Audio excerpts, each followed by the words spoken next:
Glacier Girl is a Lockheed P-38 F-1 low Lightning World War II fighter plane, 41 to 7630, CN222-5757, that was restored to flying condition after being buried beneath the Greenland ice sheet for over 50 years.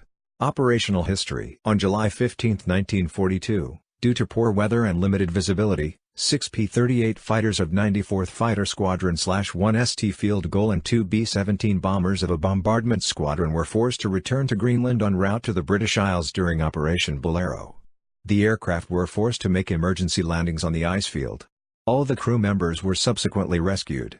However, Glacier Girl, along with the unit's 5 other fighters and the 2 B-17s, were eventually buried under 268 feet 82 meters of snow and ice that had built up over the ensuing decades. Recovery and restoration. 50 years later, in 1992, the plane was brought to the surface by members of the Greenland Expedition Society after years of searching and excavation. The aircraft was eventually transported to Middlesboro, Kentucky, where it was restored to flying condition.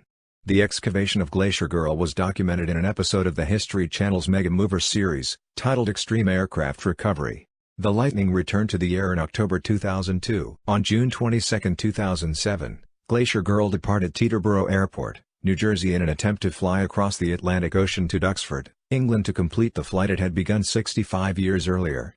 On 28 June, however, a coolant leak in the two-right engine grounded the plane in Goose Bay, Labrador. On July 22, 2007, repairs were completed in Labrador, which included installation of 2 remanufactured Allison engines. Glacier Girl returned to the U.S. on July 23, and can now be seen at air shows in the USA. Citation needed.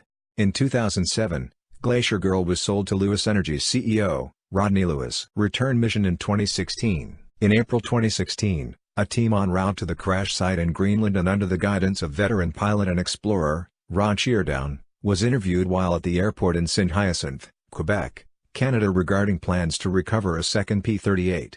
The team plans to extract another P-38 from the ice between May and August 2016. The Glacier is drifting towards the sea, leaving most of the planes near or in a crevasse field too dangerous for a salvage mission.